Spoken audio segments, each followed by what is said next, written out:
All right, listen to me. I've got a super simple system that I use every single time I receive a paycheck. This is going to maximize how much money you're actually saving, how much money you're investing, and it's going to keep you on track financially. So if you're looking for the best way to manage your money after you receive your paycheck, well, you should probably talk to somebody with a little bit more experience, but I'm going to show you exactly what I do to keep myself on track. Okay, so first things first, you want to make sure that you're actually getting paid. Now, I know this sounds absolutely stupid, but hear me out for a second, because when I was just 3 months into my first full-time job, what ended up happening was I had automated direct deposit into my debit account and everything was going to be smooth sailing. I was told this is the right thing to do. I could start automating all my finances, investing, and everything would be great. And that is the opposite of what happened. You see, 3 months in, the automated link between my debit account and my direct deposit, well, it unlinked. And I didn't even realize it. So I started getting overdraft fees from my bank and I was like, what the heck is going on? I'm living well below my means. I'm living in a 2-bedroom apartment with 4 people. Like, this is an insane scenario. I shouldn't be getting overdraft. I go into my bank account, which apparently hadn't logged into for a while, and all of a sudden I realized,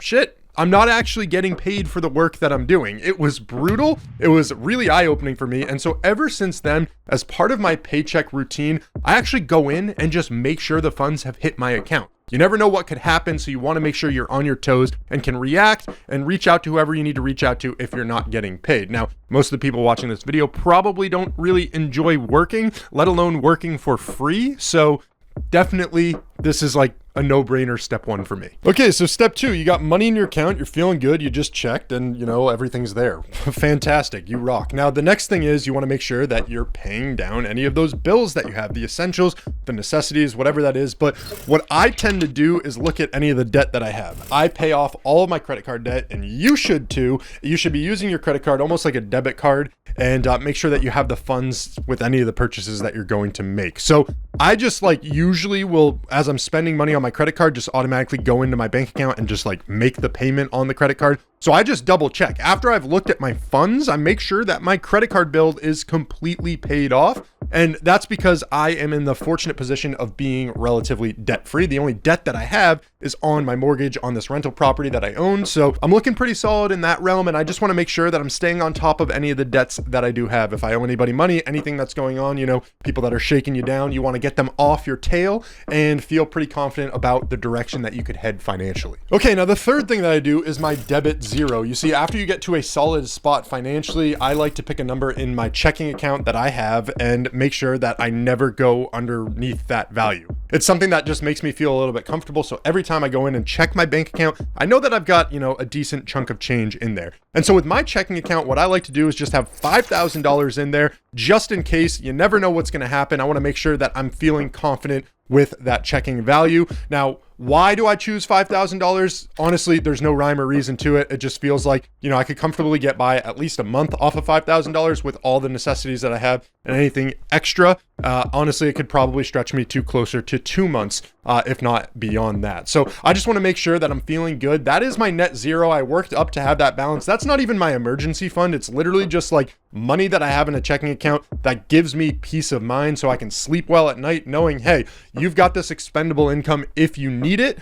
It's going to be in this account. Okay. So that is the third thing that I do. All right. Now the fourth step that I do for my paycheck routine is really, really straightforward. It is similar to that checking account rule that I have, but it is actually just maintaining an emergency fund. Now I know, don't swipe ahead just yet. Basically, everybody talks about emergency funds. It cannot go, under the radar. You need to make sure that you have an emergency fund. Now, most people recommend 3 to 6 months of savings. Bad, wrong, no. I'm not going to do that. I'm going to go 6 months to a year. I want to be able to just chill. Let's say I lose my job, shit hits the fan, I'm not getting any income whatsoever. I want to be able to live the next year peacefully. I don't want to worry about anything. And I'm just going to be essentially retired for a full year. Now, obviously I'm kidding, but I just want to make sure that I do have just further peace of mind, again, up to a year worth of savings in my emergency fund. And I need a little bit more because I own this rental property. So my savings is probably going to be higher than what most people are looking to do in terms of how much they have in a, emergency savings account. Definitely go ahead and do a high interest savings account. I personally use Wealthfront, link in the description of this video.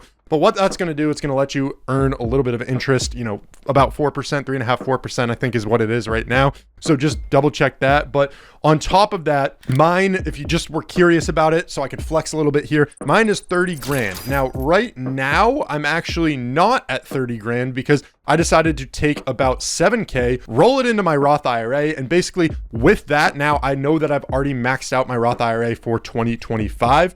And I can just replenish my emergency fund the next couple months to get that back up. Having, 22K in there versus 30K, I'm just going to work it back up. It's going to take me a couple months to do that. But yeah, I'm feeling pretty confident about it. Now, fifth thing, and listen, I talked about not really automating a lot of my finances. I do automate those recurring bills. I'm talking about the water bills that I end up paying monthly. I'm talking about the utilities that I'm paying. So electricity, heat, all that stuff. But I do go back in and I double check with my bank accounts how much money I'm actually paying for them. There was one time where there was a tenant turnover downstairs and I ended up, taking over the heat payment for them and ended up paying like an additional month or two based off of where they were at when they left, and then the new tenants came in and it just got all jumbled. So I try to just stay on track and just double check, how much am I spending on electricity? Is it unusually high? Why is it so high?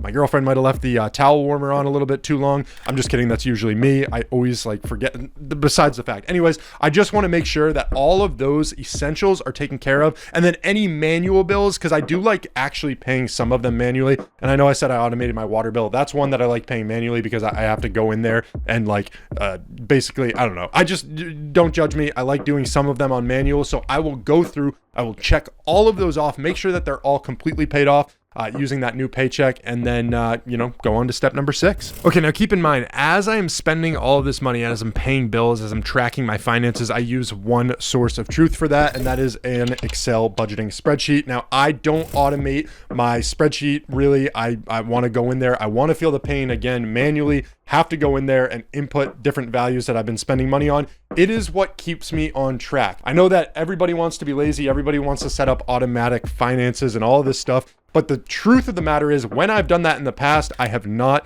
stayed on top of my finances. So the more manual I can be, it kind of sucks in the moment, but it is well worth it in my opinion. I've probably saved a good 10, 15, 20 grand in my life, literally just because I'm ultra critical on what I'm spending, because I'm going into my budgeting spreadsheet and I'm making sure that I'm staying on top of it and just, checking and canceling unused subscriptions and things like that I didn't even know I was paying for. And it's just a blessing. So if you're not already starting a budgeting spreadsheet, or, you're not tracking your finances at all, jump down to the description. I've got some free ones. I've got some paid ones. I've got everything you need in the links in the description of this video. But please, please, please just stay on top of your finances and make sure you're tracking. Track your finances. It's not that difficult. Now, step 2, I talked about checking your credit card accounts and making sure that you are out of debt. But this is usually where people start to deviate. A lot more people have debt than I do. Guilty. And so what ends up happening here is that this is the time to focus on those debt payments if you have any left. So once your necessities are all taken care of, you can get by month to month. Literally, I just forkload that money into the debts that I have. When you have a solid, checking account balance and you have that emergency fund established, I just want to knock those out as quickly as possible. Please tell me you don't have a car payment. Please tell me you're making good financial decisions. But this is where you really go ham at guaranteeing a return by paying off any of the debt or the bad interest rates that you have on these different things. Just do yourself a favor. It's guaranteed return. This is the spot to do it. Okay, so now you've been paid, you've checked your debts, you pay off any of those that you have that you can, you've taken care of your necessities, you have a balance in your bank account that's really, really solid. You've also got an emergency fund that is established and you're not too worried about it. You've paid off bills, you've set up those automatic payments, and you've done some manual ones if you prefer. And this is where things start to get really, really fun. Now, you can invest. And what I typically do is invest literally the rest of my money. I don't worry about anything else. I just want to start earning money with the money that I have. And there's a couple different ways that you can invest, but what I would highly, highly, highly recommend as somebody who is not a financial advisor and somebody you probably shouldn't be listening to, but in the tier list of what I think is most important for investing, is number 1, max out your Roth IRA every single year if you can. It is fantastic because you're going to grow your money completely tax-free. You can withdraw without penalty to any of the contributions you make. Meaning, if you deposit, $2,000 and you make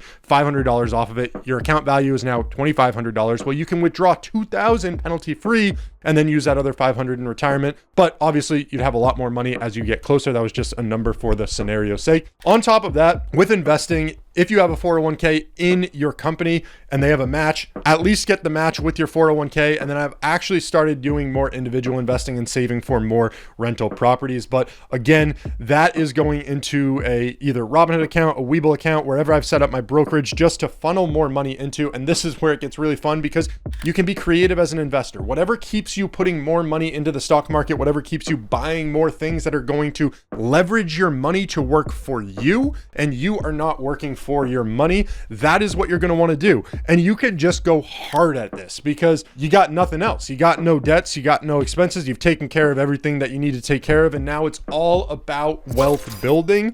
And it's the most fun place that you can be in, because you talk to all these billionaires and all these ultra wealthy rich people, it's not about how much you're making, it's more about how much you're actually saving and what you're doing with that money to get it working for you. Now, someone once said that money doesn't buy happiness, and I completely disagree. If I had a ton of money, I would be extremely happy, and that's kind of my goal with what I'm doing with the savings. Now, hopefully I can use the money for good in the future, you know, and be able to make a positive impact on those around me. But step one is kind of like fueling for retirement and getting myself there. And then, you know, I'm a pretty selfish person in that way, I suppose, but just giving back and making sure that everything is on track with where you're at. So that's exactly what I do. It's really straightforward, pretty simple stuff when you think about it. 6 simple steps towards, you know, that paycheck routine that you have. Thanks for checking out this video. If you made it this far, please leave a like. I don't know about the energy of this video. This was a lot, but we'll see what happens. See ya.